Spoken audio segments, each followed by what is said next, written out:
Welcome to Guide Guru. We hope this video helps. You start by preparing both devices.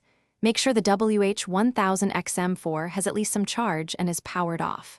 Once ready, press and hold the power button for about 7 seconds until the indicator flashes blue and white. That puts the headset into Bluetooth pairing mode. Meanwhile, open your iPhone and go to Settings, Bluetooth.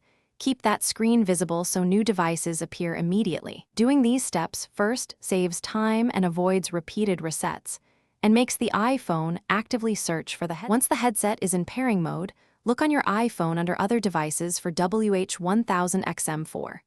Tap that entry. The phone will attempt to connect and should change to Connected.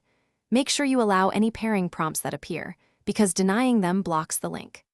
After connection, play a short audio clip to confirm sound routing and check the headphone indicator briefly.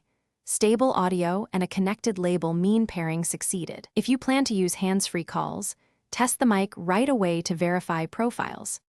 Wrap up by installing Sony headphones. Connect on your iPhone to update firmware, configure noise canceling, and set touch controls. This improves stability and battery optimization. Once done, use Control Center or Bluetooth settings to switch between devices if needed, and make sure call audio and media audio profiles are active. If pairing fails, power cycle the headset and iPhone first.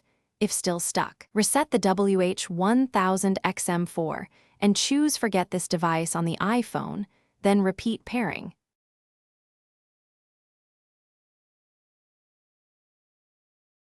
Thanks for watching.